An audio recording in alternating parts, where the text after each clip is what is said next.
A very good morning, ladies and gentlemen, to Austria, and a very good afternoon to India, and welcome to our Indian Innovation Challenge Conference.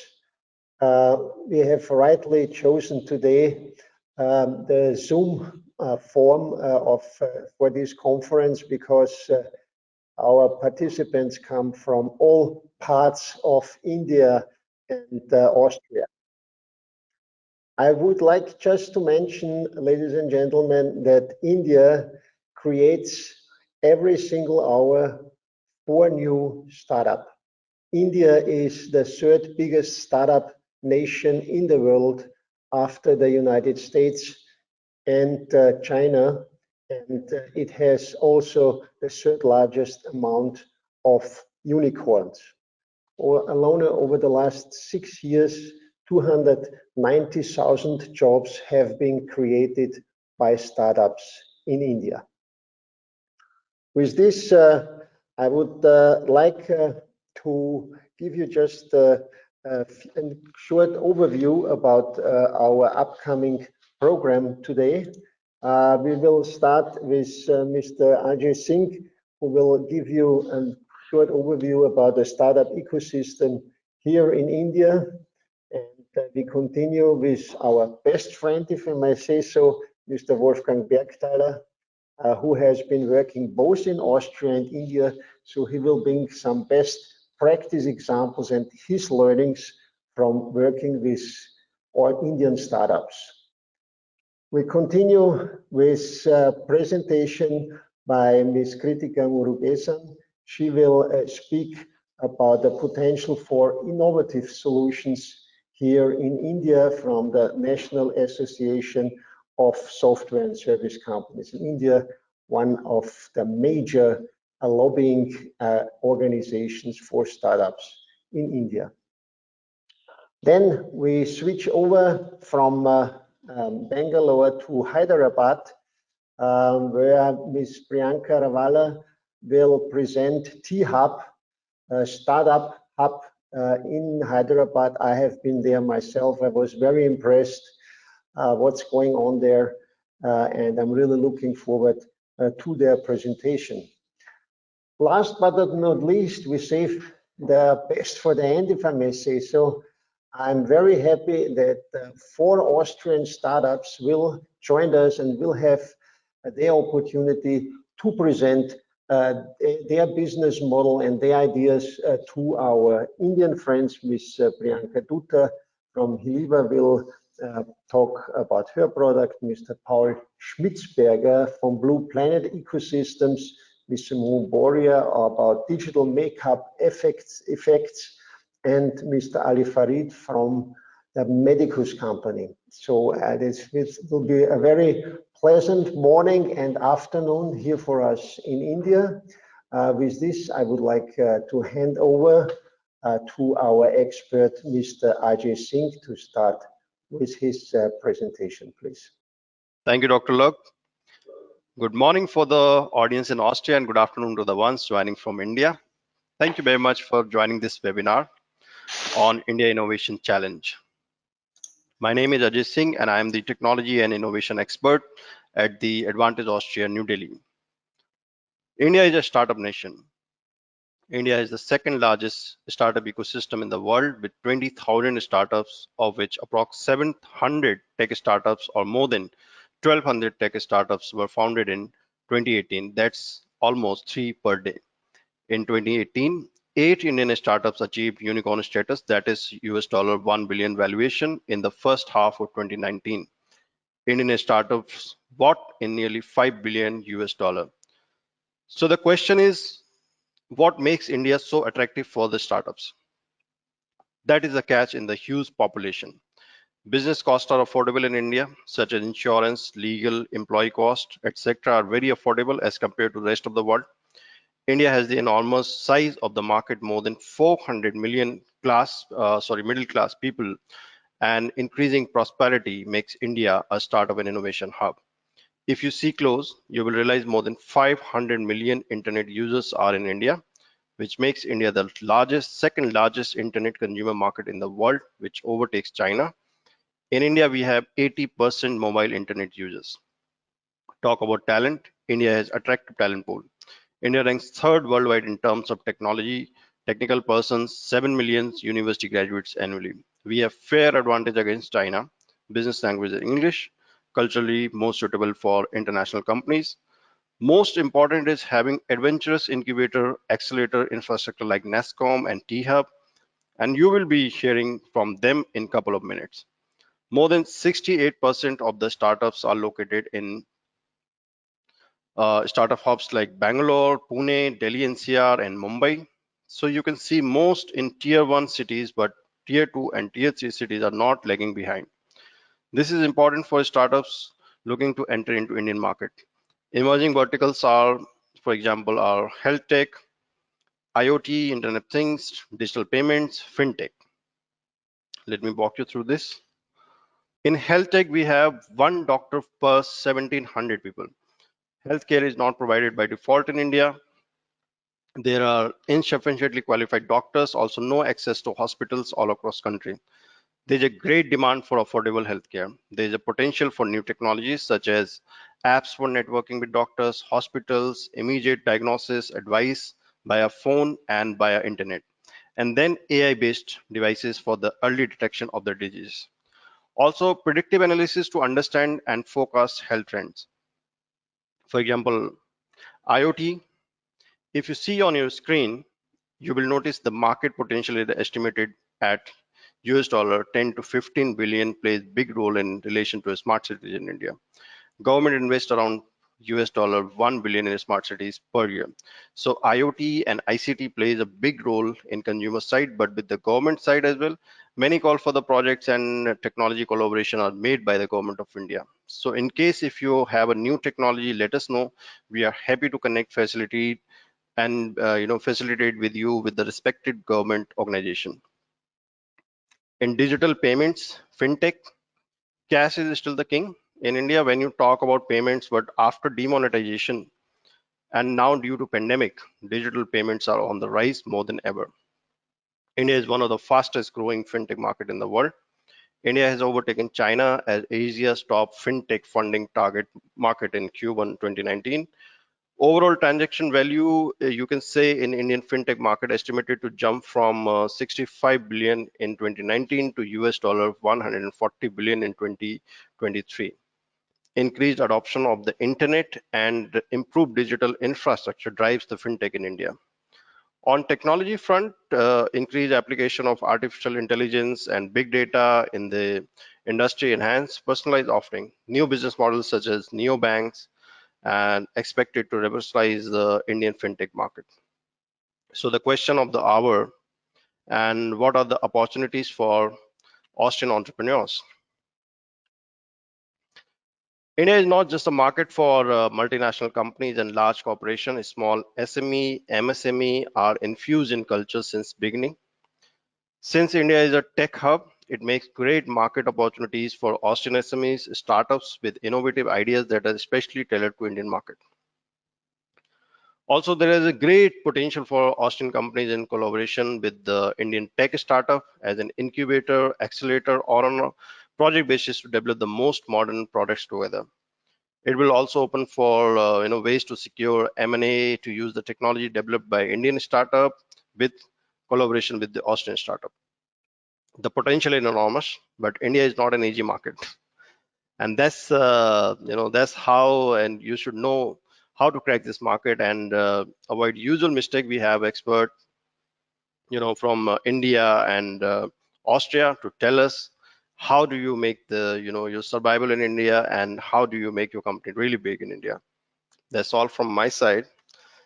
Let us know your plans to enter in India, and we will be happy to help you step by steps. Thank you so much.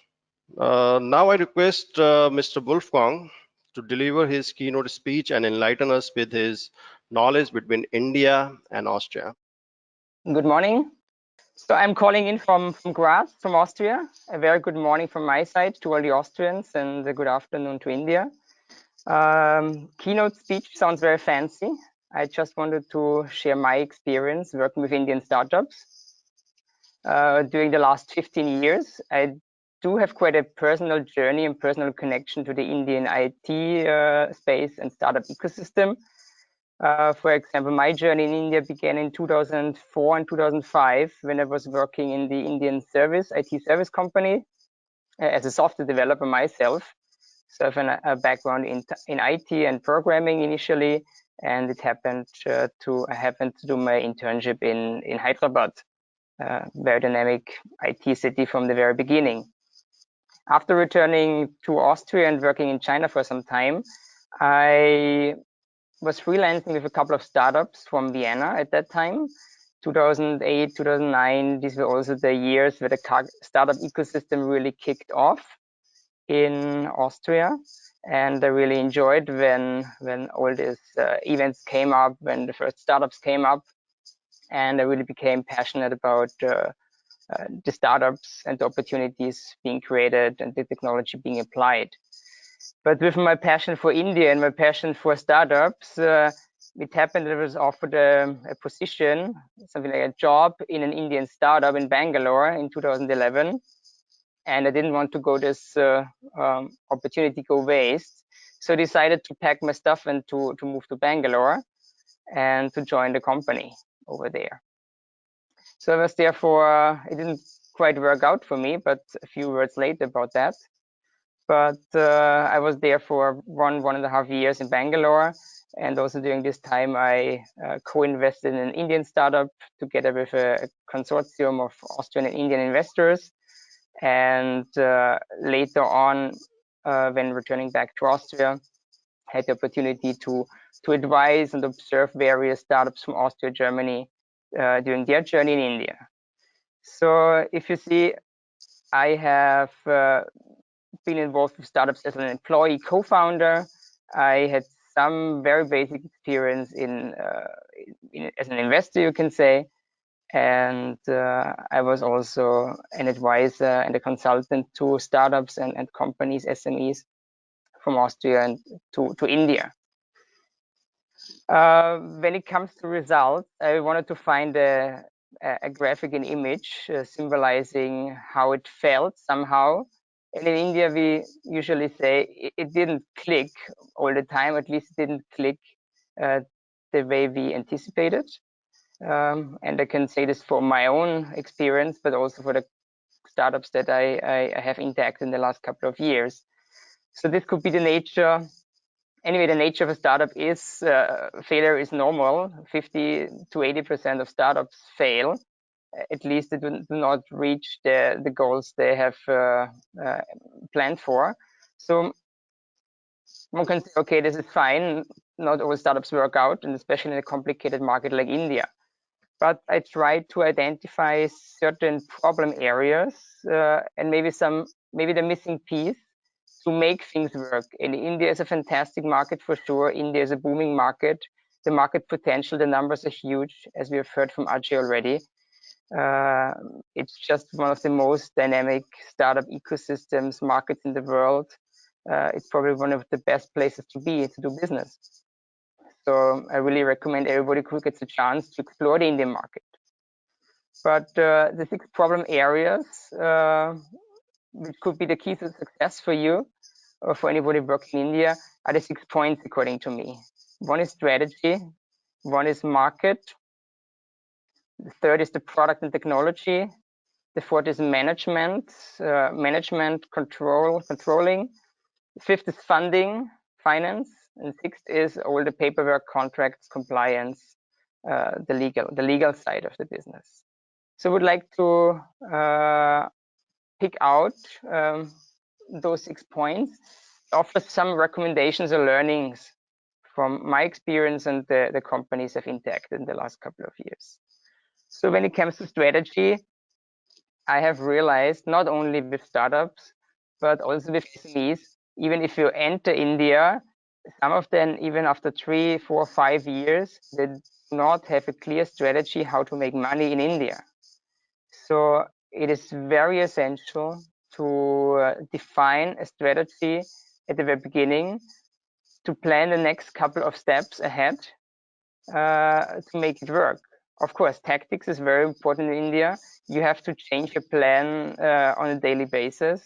We always say plan B is more important than plan A, but don't forget to work out a clear-cut strategy at the very beginning. You see a lot of buts here in all the recommendations. So there's a saying, whatever you can rightly say about India, the opposite is also true. So in India, you have a lot of buts, and it's quite confusing because you have to take care of one side and the other side and two extremes at the same time. So when it comes to strategy, as I said, strategy and tactics, strategy and be open to change the strategy. When it comes to market intelligence, I mean, this is the market size. We heard big numbers today already. And the best part, and the part I love most, working in India and working with Indian entrepreneurs, is the enthusiasm. In India, everything seems possible. The spirit of Indian entrepreneurs is just amazing. There's so much we can learn in Austria, in Europe, from the Indians, our Indian partners. That one somehow gets overwhelmed when we go to India. The opportunity seems amazing. Endless opportunities. Everybody is encouraging you. Everybody wants to partner with you. It's a nascent market in many aspects. But here comes the but again. It's a difficult market, and hardly anybody will actually openly share for example, the downsides or the risks. So you have to carefully listen and read in between the lines. How big is really my market, my potential market? All the big numbers sound fancy, but what does it mean on the ground? What can I capture? What are the risks? And it's definitely difficult to find out, to verify the information. This is a very important thing, to do your homework when it comes to the numbers and the market potential. The third point is the product and technology. Obviously, as an Austrian, as a European company, you have technologies you offer to the Indian market. You would like to apply the product, the technology in India, and obviously it has to be unique. India is a high-tech country per se. You don't really, I mean, you don't like technology, you don't like talent over there. Everything is available. So do bring, or Indians are expecting you to bring a unique technology, but definitely you have to focus on sales, because without marketing and sales in India, we cannot reach anywhere. And yeah, I think that's the most important point, to drive sales and to invest in sales. The fourth part is the management and the control. Obviously, in India, you need a local partner, because there are so many things. As a European, even I have worked and lived almost 3 years in India, but there are so many things, despite the fact I have experience communicating and managing certain things in India, that I do not hear. I cannot lead. I cannot read in between the lines. So you need a local partner. You need somebody to take care of the ground level operations. So do find a trusted person, a loyal person in India to take care of your marketing, of your sales. But here's the but again, very important. Always verify the information and always have your ear at the market as well. So trust, but also control. Next one is the funding. India is a capital-intensive market. Of course, labor is cheap, but for example, real estate, office space is expensive, marketing, sales is expensive. So you would need to invest some money to put your feet on the ground in India. So you can find a lot of money in India. There's no shortage of venture capital in India. There's no shortage of investors, business angels. There are amazing networks. So reach out to them if you need your venture to be funded. But again, remain in the driver's seat, because I have experienced myself that sometimes it was the investor who was also responsible for failing the company, because the founders were not in the driver's seat. They could not make decisions. The investors had their own intention, their own mission, and the company was winded up after 2-3 years. And as I mentioned already, taking care of the legal side, taking care of the paperwork, the compliance is very important, despite all the enthusiasm that you might have and all your partners have for the Indian market and to cooperate and to partner. So yes, be fast, but do not overlook the details. Look into taxation. Make sure you don't have a permanent establishment in India. Company information, yes, is it important? To what extent? You have to secure your interest. Here, I really recommend to work with advisors, with partners who understand the legal side of working between the two continents.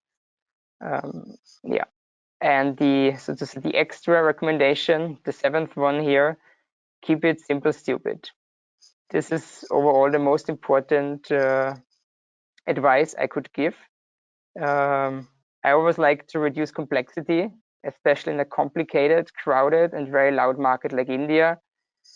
Focus on the things you do, but make sure you don't get involved in too many things at the same time. So keep it simple. So these are my advices. If you follow all of them, I'm sure you can succeed in India. If you would like to dig a little bit deeper, I have written a book on management in India with my experience and a couple of my colleagues. You see on the right side, it's only available in German. Unternehmensführung Indien. It's like a short handbook, how to enter the Indian market and how to sustain in the Indian market. And on a lighter note, on the left, written not by me, but by a friend of mine, who joined me 2011 and 2012 to India when we explored the Indian startup ecosystem.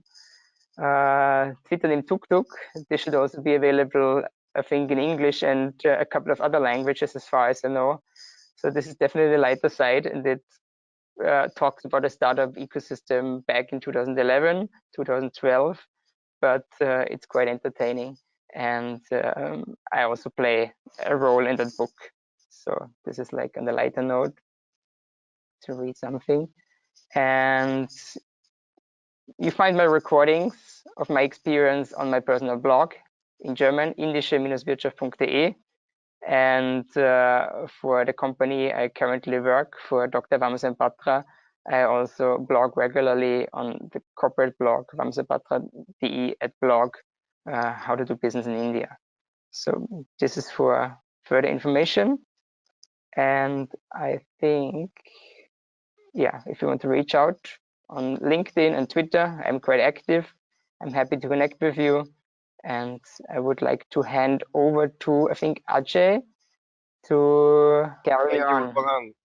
Thank you very much. Ajay, That's so much. a wonderful presentation. That's really nice to hear your views on India and Austria journey. Now I would like to invite Ms. Kritika from NASSCOM to give her presentation and enlighten us with her knowledge and expertise. Over to you, ma'am. Thank you, Ajay. Thank you. And it's an absolute pleasure to be here with all of you. I represent something called the 10,000 Startups, which is an initiative of NASSCOM. And for folks who don't know, NASSCOM is the National Association for Software Service Companies. We are a trade association, a not-for-profit organization that primarily focuses on building the various aspects of the ecosystem for the IT sector of India.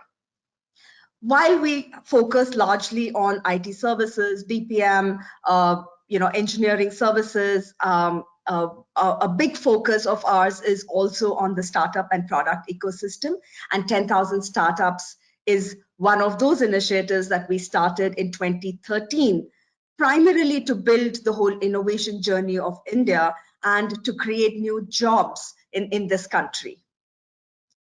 So when we started our whole journey of the startup, building the startup ecosystem, the first thing that we did was, co-working spaces was a very alien concept at that point of time. And then we went back, and along with different state governments, we built co-working spaces, which was at a highly subsidized price for startups.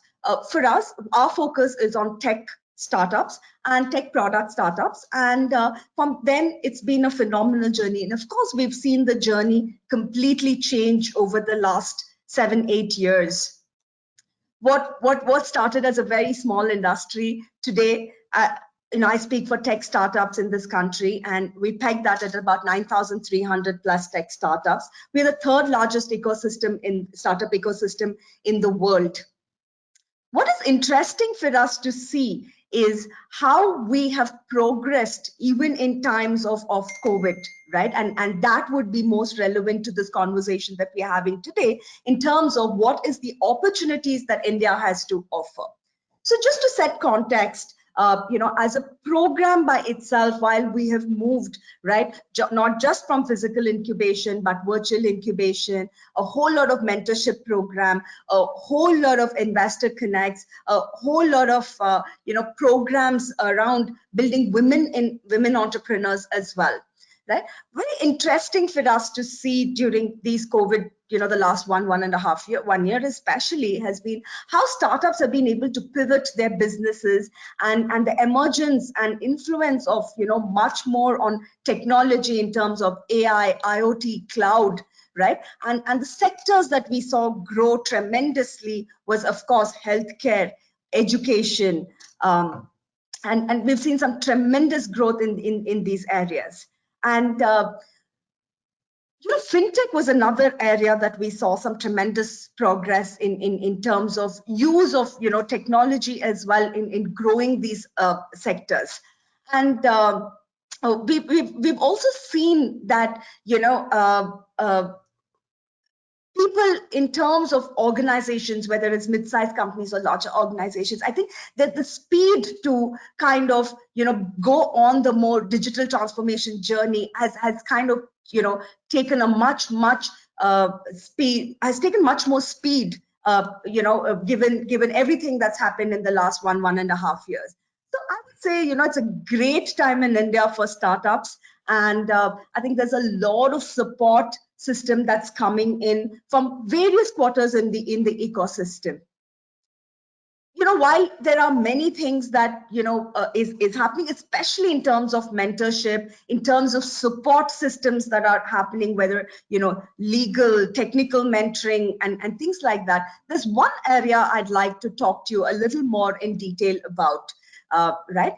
And that is the whole program that we call the NASSCOM Industry Partnership Program, where we collaborate with large corporates and connect startups to them in a very highly curated manner to see how they could, look at either co-creation or building a product specifically with what they already have, adding a layer on top of that and creating something for a particular problem to solve for the corporate sector, right? So why are corporates interested today, right? I think it's a very simple thing, right? How do you speed up the whole innovation process? How do you look at reducing the price on a co-creation and capacity building, right? How do you bring in new talent into the organization? And how do you get things faster to the market? Today, it's all about getting faster to the market and access to the latest technologies. Who but the young startups to bring some brilliant technology onto the platform, right? And so we see more and more corporates who are very interested in working with startups, and that's where we've seen tremendous progress in terms of POCs, in terms of co-creation, in terms of adaptation of different solutions. So as a program, what we do is we collect use cases from large corporates and we get startups to actually match the solutions that they have to these programs, to these use cases, and it's so it's a very highly mutual beneficial program. So there are lots of demo days, there's lots of one-on-one matching that happens in this whole program. If I have to just give you a quick snapshot of what the innovation and NIPP journey for us has been, is, just in 1 year, in 2019, mid 2019 to mid 2020, we have been able to make 1,088 specific connections to corporates on specific use cases. We've engaged with more than 130, 140 corporates in terms of providing them unique and innovation solutions. So the opportunity is huge today in India, right? Whether it's the center government, whether it's the state government, whether it's the corporate sector, right? We are seeing huge potential for startups in terms of go-to-market, in terms of scaling, in terms of funding. And I think another key big thing that we focus on is tech mentorship, right? Because I think that's given the focus that we have, this is a huge area of specific intervention that is needed. And as we talk about this, and we see more and more corporates opening up their incubator programs, opening up their accelerator programs. Just to give you an idea, in the last 3 years, we've grown from about 120 incubators and accelerators to close to about 480 today in the country. Right, so there is support at every step, and it's important for us to channelize the all the efforts that are happening in the ecosystem, and that's where we as NASSCOM and as 10,000 startups play a huge role in building a very collaborative environment of bringing all different stakeholders together and scaling this whole program. Another important program that I'd like to mention about is the whole Deep Tech Club that we have. We've just launched our second version of that program, and our vision there is to build close to 1,000 tech product companies in the next 5 years.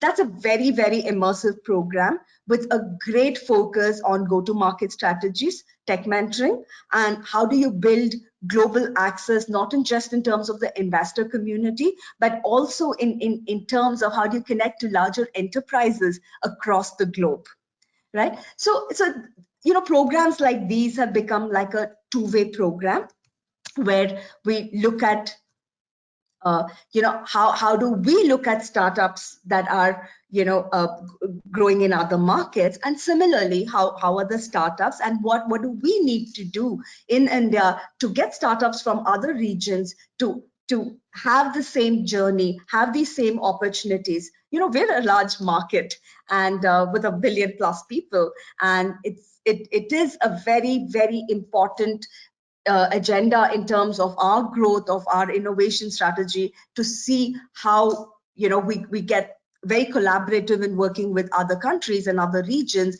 and building that pipeline of working vice versa in terms of the startups getting opportunities, Indian startups getting opportunities in other countries, and startups in other countries exploring the India market. Just to give you a quick snapshot of what our focus areas for the coming year, right? We will continue to build a deeper focus in the automotive sector. The retail sector is another huge opportunity. Fintech, already a good, already at a very, very built a very high level of integration, and but that there's so much more to be done, and so much more in depth that we will have to go. And then of course the whole mobility space will continue. Logistics will continue to be a key agenda for what the corporates are looking at from a larger ecosystem perspective, for opportunities to for startups in these sectors. I'm just, again, to just give you a snapshot, the different vehicles that we use and the different programs that we have under our whole NIPP program is one is the roundtables that we would do, not just for not just the startups but also the corporates, and bringing the corporates together to understand what are some of their innovation journey agenda, what is their focus for the year, how do we build a more collaborative approach of bringing everyone together to understand the needs of the market and the ecosystem. And we've successfully been doing that for the last couple of years, and that's a very, very important program that we do to make sure that we understand what are the needs of the ecosystem, what are the needs of the corporate sector, so that we can align the startups as well across regions, across countries, to come and participate and be the solution provider for a program like this. And of course, there are multiple virtual pitch sessions that happen. There are different programs where we give startups the opportunity to talk about what they do in a very, very segmented approach, right? So in a nutshell, it's a good place in terms of the growth that we're seeing for startups, the ability for startups to scale, the interest that startups are bringing innovative solutions to the forefront. So I think it's a great place in terms of driving the whole innovation journey. So I would stop with that and see if there are any questions. Thank you, Ms. Kritika. And I think this was a very good and precise presentation from NASSCOM, and Austrian startup must be already making plans to join you. Thank you so much, ma'am. Thank you, Ajay. Now I request Ms. Priyanka Ravala from T-HUB to give her presentation on Hyderabad as a startup hub. Ms. Priyanka, over to you. Hi everyone, a very good morning to all the Austrian companies and a very good afternoon to all the Indian companies. Myself, Priyanka Ravala, I'm representing T-HUB. I handle international programs at T-HUB. T-HUB has been incorporated in 2015 and we are state recognized innovation hub. Over the past few years, we have moved ourselves from establishing ourselves as one of the top innovator in Hyderabad to leading India's ecosystem worldwide. So till now, we have provided over 1,100 help for international and national startups with access to better technology, talent, mentors, customers, corporates, investors, and government agencies. So we are moving ahead in the ecosystem with a mission to empower and enable every stakeholder that is involved and that are hungry for innovation. We work with various kind of stakeholders that are involved, right from startups till government. We are involved with startups where we support them with a lot of incubation services. Incubation and acceleration and scaling for the startups. We have different programs where we support incubation activities for early and later or early stage startups, whereas we offer acceleration to the growth stage and above Series A startups. Scaling is offered for startups at ad hoc basis, which are above Series A. Then we also work with corporates where we have done a couple of corporate acceleration programs where we have taken problem statements from the corporates and scouted startups for them. And in few cases, we also work together with the corporates to design a solution that is specific to the corporate and also help them absorb by the corporate. Then we have a couple of offices under ecosystem innovation where we deal with other stakeholders like government, international partners, startups, and also academia, where we have programmatized each of our offering in a way that we empower student entrepreneurs, international startups, Indian startups moving abroad, then also enabling a lot of government agencies, not just central, but also state government, creating awareness about how to promote entrepreneurship, how to promote innovation across India. So why are we unique? Because we are self-sustainable, non-for-profit organization.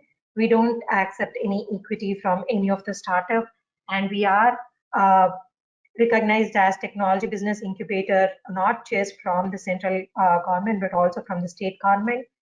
We have moved ourselves from a co-working space or incubator to leading larger projects under Indian ecosystem. We also operate on a world-class platform where we deliver all our services through a programmatized manner, depending on the stages of startup, depending on the kind of help that they require. We are sector agnostic, and we have world pool of mentors, corporates, advisors, and investors who help us and our startups throughout this journey. Currently, these are our impact numbers. As I've already mentioned you, we have impacted around 1,100 startups. Then out of them, 325 are the startups that got benefited through T-HUB since our inception. And we have helped raise funding of around 1,800 crore. And we have done around 75 plus programs for different kinds of startup, different kinds of corporates. And we are associated with 40 plus countries. Having said that, T-HUB will be much bigger, much bolder, and much larger, not just in terms of space. We are planning to move or launch our phase 2, which is 6 times of what we are operating right now. And we will be actually competing with F6 and Station F with respect to the, the startups capability or capacity to be incubated. With this facility that we're going to move in, we are planning to establish a lot of innovation hubs that are country specific and also have center of excellencies from the governments and also have labs from the corporates to be established within the building so that all the stakeholders will be physically present in one place, which is our vision to become the world's largest innovation campus. Yes. So talking about our international capabilities, our vision is to make India a global destination for startups by developing innovation ecosystem across cities, states, and countries. We are on a mission to scale globally, offering entrepreneurs and corporates a world-class platform to help them build new products, new business models, expand their horizons, and get access to new technologies, capitals, and new markets. This is pretty much what our aim is, and through these 5 years of journey, we have established or customized different kind of offerings for different kinds of startups. So I'll take a few minutes to walk you through the kind of impact that we have given last year and the kind of programs that we offer for international startups who are looking to expand in Indian geography, and also how we support the other stakeholders, either it be mentors, advisors, industry experts, corporates, or investors who are looking to enter Indian market. These are the various offerings that we deliver through our programs or through our partnerships. We offer market readiness for the startups, where we do in-depth analysis of the sector that they want to move in. How is the Indian market with respect to that particular sector? How is the competition? What are the kinds of risks that are involved in it? And also we'll have dedicated mentors or advisors and industry experts who will help the startups or the companies looking at moving to Indian geography on various aspects, like how they can revamp their marketing strategy, how they can revamp their branding, how can they position themselves as best product in the market in their sector. Then also we enable startups to have first flavor of innovation ecosystem across various geographies of the world by involving them, doing exhibits for them at various global events. We also give recognition to the startups or the partners through our digital platform, and also we do technology transfer. We enable technology transfer for the startups connecting with the international universities or international universities looking to commercialize their R&D in India. This is pretty much the offerings that we give for all the parties that are looking to enter Indian market, and also for the Indian companies who are looking to move across to different geographies. So these are few of our corporate partners, service providers. We are associated with around 400 odd corporates who are bifurcated into various departments. These are the public sector units that are with government. They are the MNCs, where we have worked with closely with corporates and see that the innovation is or the startups have the maximum customer access. We also are connected with various service providers like AWS, Microsoft, who offer discounted or discounted prices for the startups to avail their products. So I would like to run you through a few of our programs that we've done last year. We have done a Startup Accelerator program with South Korean government, where 10 of the South Korean startups have gone through rigorous training and interventions for about 3 months, where they were taken through 3 different modules. The first one module is called Doing Business in India. The second one is called Build in India, and the third one is called Sell in India. Through these 3 modules, we could establish around 12 investor connects, customer connects, and 4 of them were able to develop pilots with few of the corporates that we have identified. So what we have done in this program are the major key elements are first sector analysis, and second is validation of the product, how it is suitable for Indian market, if there are any gaps, risks that are involved, if they are moving to Indian market. Are there any replicas or their competitors who are doing similar products? If so, how they can change their brand, how they can change their entry strategy, how they can change their technology platform as such, so as to build themselves in India based on the geography needs. Then we also provided them with connects and partnerships through our demo days, where we do a exclusive showcase of the startups to our corporates, our connects, and also to investors. Then we had product localization, where we did a few of the interviews with their potential customers for the startups, where they have interacted with few of their potential customers, understood what is the customer requirement, and based on that they could actually go back to their sales team, pitch to them, revamp their sales strategy. Then we had business model elevation workshops for them, where we focused entirely on how they can easily penetrate into the market, how their pricing strategy should be, sales strategy should be, and how operative readiness they should be, so that they are full-fledged incorporated into the Indian market and having boom in the Indian market. These are the 10 different startups that were part of the cohort, and they are sector agnostic again. Similar to this, we have done, currently we are doing one more program with La Trobe University from Australia, where they had 4 startups, again sector agnostic, where they are doing similar kind of programs with 5 different countries, and T-HUB was chosen as one of the partner to deliver India market access for their 4 startups out of 17 different partners that bid for the program. Where the selected startups had gone through 8 weeks of feasibility study and 6 months of incubation in India through T-HUB. As we are talking, they are, though it is COVID, they are presently virtually incubated at T-HUB. So during COVID, all the 3 programs that I have talked about have gone more from physical to virtual mode, where the entire sessions, entire workshops, the connects, everything were done virtual. We also did technology transfer for Japan, Hiroshima government, where they came up with a problem statement of building future cities. So we scouted for 20 great ideas across the country, where 3 of them are currently piloting with Hiroshima as we are talking right now virtual. This included activities of capacity building, the need analysis that the Japan geography has, then ideation workshops around it, then also user identification and prototype development for all those 3 ideas and 20 ideas that have been selected. And these were the top 3 ideas that are currently piloting with the Hiroshima government.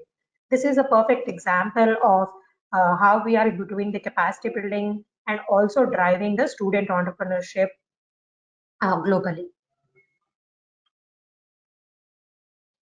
Then we have also designed a program for Indian startups looking for expanding in other geographies, where we have scouted for 5 top Series A growth stage startups where they have worked with FalconX, which is a global accelerator in Silicon Valley. This is for IoT and deep tech, where they were prepared to get launched into the US market. Apart from sector agnostic cohorts, we also run sector specific challenges with other countries where we enable the technology transfer, startups absorptions into other geographies. One such perfect example is Grab Challenge that we have done with Australian government, where it was entirely focused on agri-tech, where we were scouting for problem statements to how to help production more in both geographies. Then we had one more program with Canada India Story, where we have helped 9 Canadian startups to move into the Indian market.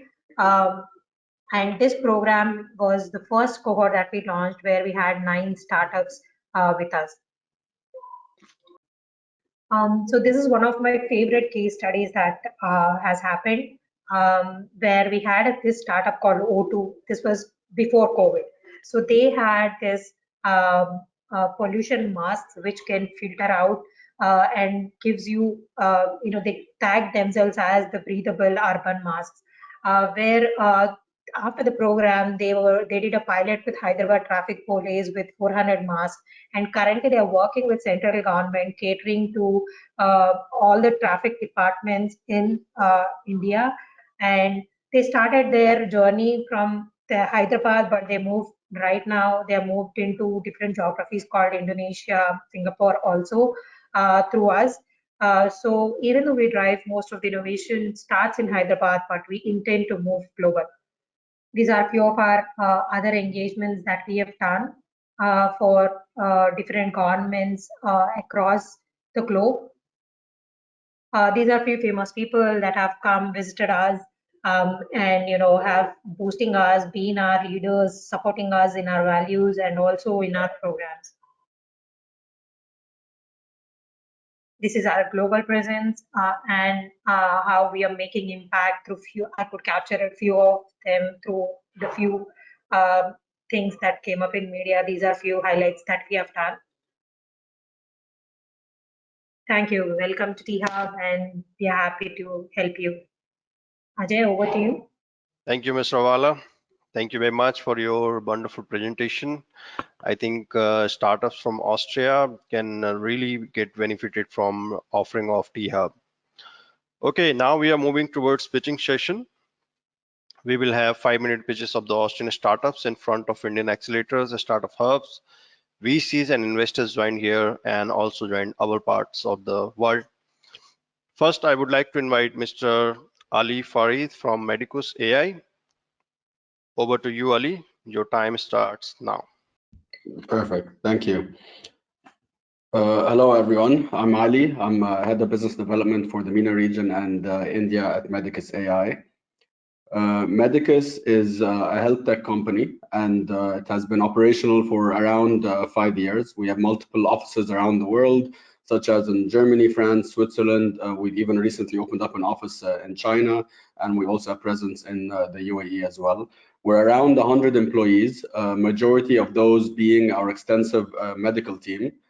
And we've built various solutions to drive the shift in healthcare, such as our smart reports that provides medical interpretations and insights for diagnostic lab test reports, smart well-being, which provides customized well-being programs based on one's medical profile, K+, which is a medically based pregnancy companion for the user's entire journey. And we've also recently finished development on a comprehensive platform focused on diagnostic home services. And we think India is a great market to bring this business model to.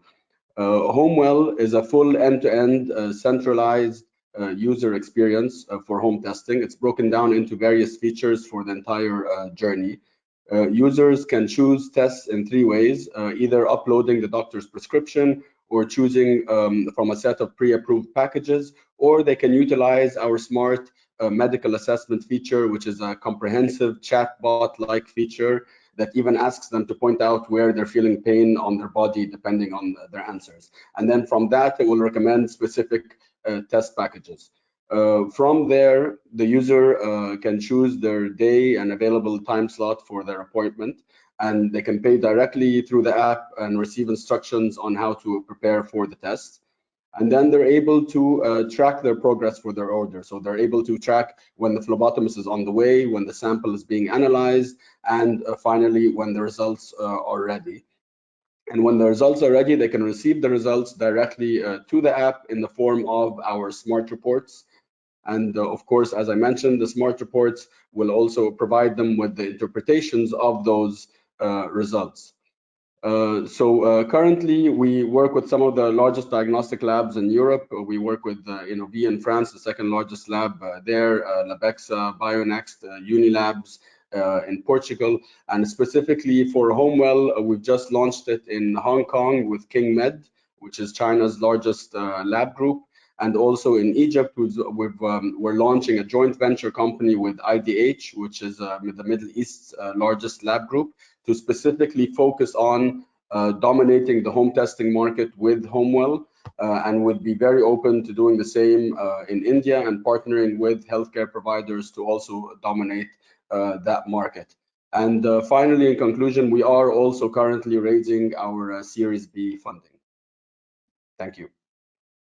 Thank you, Ali. Thanks a lot for your wonderful presentation. And now I think it's time for Ms. Simone Boria, VFX producer and founder, DMFX, to give her presentation. Over to you, Ms. Boria. So, oh God, hard to follow this. This was really professional. So anyway, welcome to the world of visual effects, and particularly DMFX. DMFX is very simply digital makeup effects.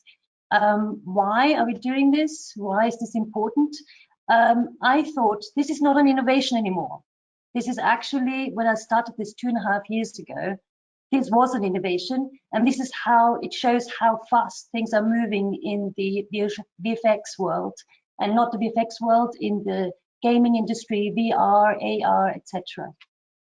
But it's still a good product. So in case I just introduce the product a little bit, it actually still, I'm just trying to, yes, there we go. I just explained that. It integrates, it's a toolkit that integrates into TV, film, games, and virtual production workflows. It speeds up the production, and it also eases up the budget. This is really important because things are moving so fast that it is really important that independent small companies can, basically keep up with the bigger companies that have their in-house solutions. So the product is a library of more than 46 ready to usable digital wounds and scars and downloadables through the web shop. We have a library of 200 wound, skin, gore, and skin design brushes for designers. We have developed a wound generator that either helps to produce scars, wounds, and demands faster, or we can actually customize them. We offer our customers flexible packages, pre-select sets and downloadables in our web shop, and we also offer our customers additional expert advice and free tutorials. And this is basically the most important part, is the expertise that goes into actually producing these. One slide that is missing, I'm going to read that out for you now, is that the pain problems in this sector is as follows: that faster production cycles, lack of specialist staff, COVID showed this particularly, tighter shooting schedules, higher budget demands, workflow efficiency, increasing demand for green production, a very important part, faster tools for digital production, particularly for production of digital humans, this new development, avoiding the uncanny valley. What that means is to create realism, not hyper-realism, so it looks digital, and time, cost, consuming, location-bound, analog production will be replaced. Also increasing demand for virtual production, AR and VR, increasing demand for low budget tools in DIY production for social media. So, and not enough high quality products in this area. These are some of the pain problems. So what can we do? Sorry about this slide, something's happened here. But the solution is basically to reduce the production costs by 50%, to move up to 80% from analog special makeup effects production into post, sometimes pre-production, but on-set production through virtual production. More time on set, more creativity, less time on more flexibility. You know, if we have a director that actually needs to be more flexible, wants to work in process-orientated environments, then solutions for the games VR, AR, and virtual production. Again, sorry about the text is not showing. So there is no need for specialist staff anymore. There is 100% reduction of setup time. There's more flexibility for creativity, like I said before, and there's 50% production costs are reduced. So you can see a sample here. The next thing is the future is now. Digital humans. Epic Games has just released a app that can produce digital humans very fast. Quite impressive. It was in conjunction with Unreal Engine. And so the future that is now is actually being able to adopt these kind of effects onto these digital humans, which is possible through DMFX. We've tested it. Excuse me. And this is just an overview of the market. You know, also spending on special makeup effects has increased. Here you can see some of the numbers. I'll try and keep it short. And the target markets, and this is where India comes in. India has a large production. We all know this, you know, like not just Bollywood, but also VFX. A lot of large companies have their VFX companies located in India because it is a really good market and has a lot of potential. Next, this is just an overview of the team, very small compared to all the others, possibly.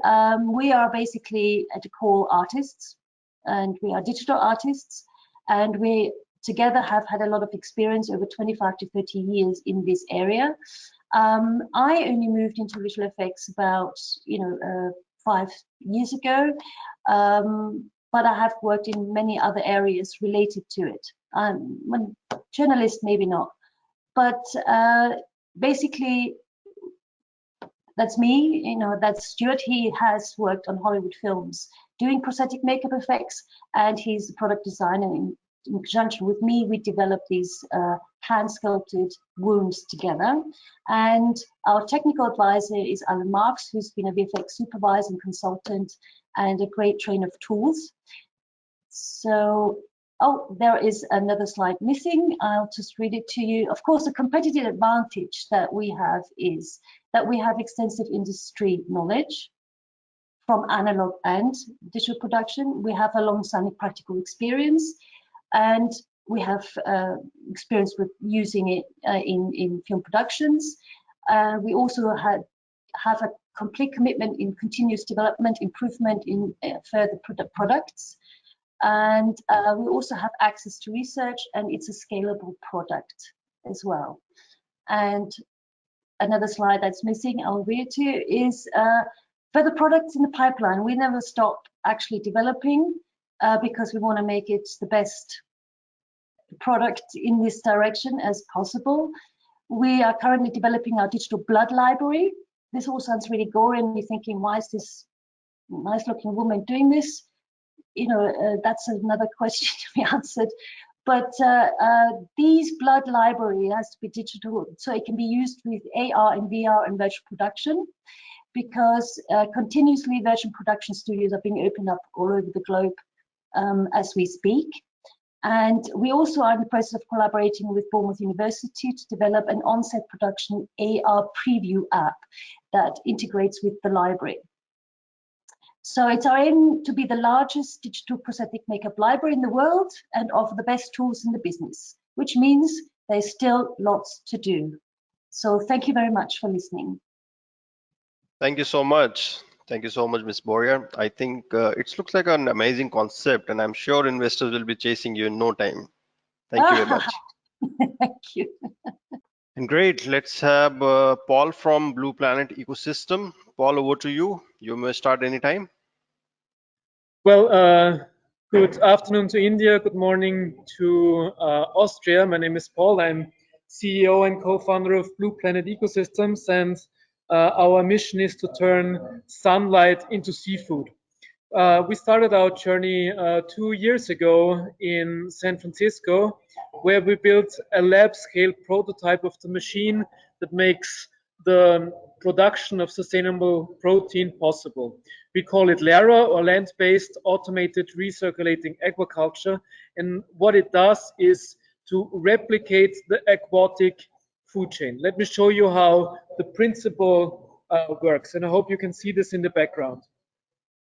In the top, which is exposed to sunlight, our primary energy source, we grow microalgae. This microalgae is in turn the natural food source for zooplankton and for shrimp. This is taking place in the second unit down there, exactly. And this zooplankton is then in turn the natural food for fish and for shrimp. And this fish and shrimp is the primary product that we are actually producing.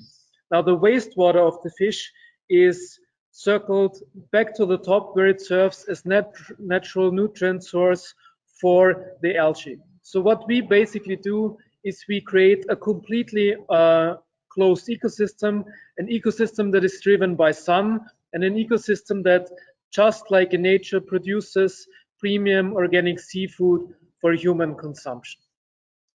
What you see here as a small lab-scale prototype, you can already see in the back, and I hope you can actually see this. This is one of the containers where we actually started to produce fish, and that I can prove it to you that it's actually fish inside. I hope you can see them swimming around. Here's one just saying hello to you guys.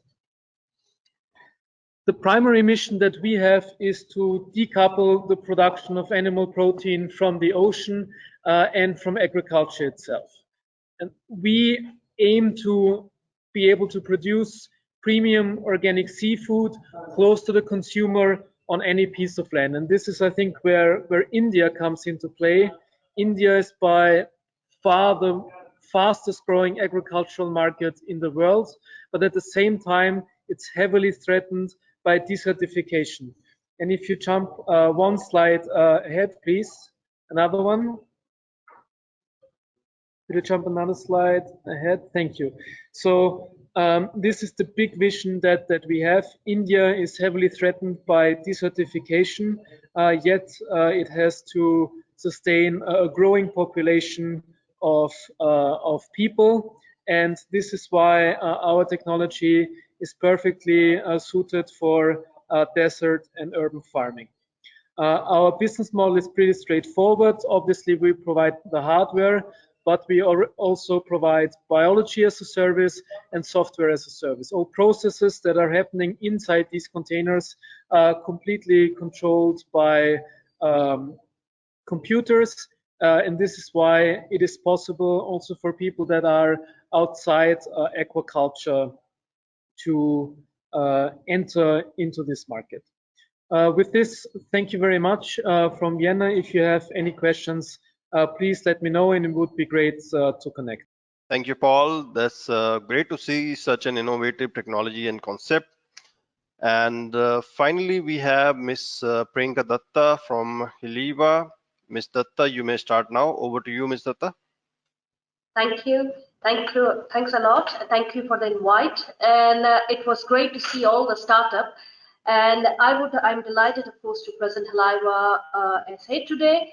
And let me a little bit give you a background. So why my motivation to go to India is because I am Indian, and why I have started the innovation in Austria is because I'm married to an Austrian. So let's start the journey of Healiva. So just to give you a little bit background of Healiva, Healiva is what it means is heal the life. What we are bringing in through Healiva, our mission and the vision is to improve the life one day at a time. We are delivering cutting-edge technology of stem cells. If many of you who do not know what is cell therapy or stem cells, it's a precise, personalized medicine. We are bringing in solutions from patient back to the patient. So what Healiva is doing, we are delivering precise medicine to the chronic patients and using the cell therapy, using enzyme technology as well as digital health. And how we are doing it, let me give you a little bit of background before I get into the different product lines of Healiva. I am myself, I'm a neuroscientist, and I worked in different pharmaceutical industry, including Novartis and UCB. I have a team, very small team. We are just born, you can say, that as a startup. We just started the Healiva last year. Healiva is backed by an enzyme technology company, by Surica, which is an international enzyme company located in Switzerland, and we have different locations. And I have a small group of experts in the wound management area, pharmaceutical and healthcare sector. And India is very, very attractive for us. And this is one of the case study of other product line what we are developing. So if I touch base on the diabetes, as we know very well, there are 77 million diabetic patients. In India, out of them, 15% have diabetic foot ulcer, and out of that, 10,000 legs are amputated every year. So with the DFU, with the diabetic foot ulcer, we are spending almost 4 times more the money. So there is unmet need for patients. This is one of our chronic conditions which we are working on. And if you look at the wound management system itself, there are different solutions for wound management, and including, of course, the enzyme technology. One of our product line is based on the enzyme technology, which is a patented technology. We are offering, first of all, cost-effective, very, very minimal pain for the patients. And we have tested already this enzyme technology in cell therapy and stem cells. And we are developing now this, one of the technologies in Switzerland and Europe, and potentially going to India. So that's the one of our technologies in cell therapy. I cannot speak a lot because we are in a stage of filing patents. So of course we have a range of cell therapy technologies, again, from patient back to patients, and of course enzyme technology, including digital health, what we're trying to do. There is a high opportunity in general for the Healiva or for the so there is a big opportunity for the, in general, just to tell you a little bit more. As a wound development in general, the market is quite big. If you look at the numbers, it's about 690 million globally. And India is also quite attractive for us in a specific chronic condition like the diabetes or venous ulcers, even the chronic ulcers. So of course, we are considering that once we have the prototype already approved in Switzerland and Europe, we will be moving on to India to establish such a market, because there is unmet need and there is not many technology which is created by a patient and given back to the, of course, the human. So there is a bigger, much bigger need, and we will be, of course, expanding further on to different countries as well. Thank you with that, and I'm happy to, of course, elaborate more about Healiva. If you're interested, please reach out to us at www.healiva.com. Thank you. Thanks so much, Ms. Datta. Your company is doing a great job. And that's all from my side, ladies and gentlemen. Now I request Dr. Luck to join and conclude the webinar with his closing remarks. Over to you, sir. Thank you very much, Ajay. I think from, at least from my point of view, it was a very exciting session to hear from our Indian counterparts from NASSCOM and T-HUB, the present, what they're doing. It's really exciting and amazing. Also, I mean, our pitches, so to say, they were covering fields of which, from my point of view as well, are of great interest to India: healthcare, sustainable topic, and also something which might be of interest for the Indian film industry. So my hope and my wish is that the communication we try to initiate with this conference will continue with all participants, and perhaps we can create even a bigger platform in the future. With this, ladies and gentlemen, I would like to come to our upcoming events, and not all of our events, of course, but events which are related to your industry and the IT sector and the software sector. On the 22nd of April, and this is of course directed especially to our Austrian companies, India has built a marvelous reputation for offshoring software services and working for different companies of practically all over the world. So this will be exciting, and we expect not only a big participation interest from the Austrian side, but also from our Indian friends. Then on the 10th of May, there will be the International B2B Software Days in Vienna, but it will be held like the previous event, of course, all digital. This Software Days is an invitation, of course, to our startups, both in Austria and in India, to participate. At this juncture, I also would like to mention that, of course, all the presentations will be sent to our participants and with the hyperlink, so you can find out all the detailed information of our upcoming events. Then on the 27th of May, another conference organized by our headquarters, Applied Artificial Intelligence, on the 27th of May. Also, I think not only of interest to our today's participants, but for many, many others too. And we will, of course, contact you in due course. And finally, another topic, of course, which is everybody is concerned with nowadays, e-mobility, webinar on the 18th of August, also webinar and digital.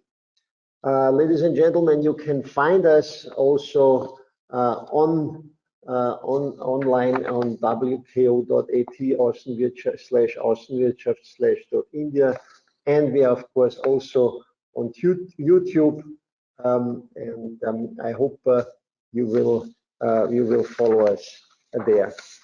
The very last thing I would like to mention for our Austrian friends, but of course anybody is invited to look at this chart, a world chart, which has been also a tool which has been developed by our headquarters. It's called Export Radar, a very nice tool. You can click on each country and each continent, and it gives you an overview where our experts in the respective trade commission see particular possibilities and opportunities. It has been used already quite a lot. It has been introduced only, I think, 2-3 months ago, but it's a very exciting tool which I would like to recommend to you. With this, ladies and gentlemen, I would like to thank you again for your attention. Thank you very much for joining us. Let's keep in touch, and I'm looking forward to see you soon. Thank you very much. Bye-bye, and take care and stay healthy. Thank you.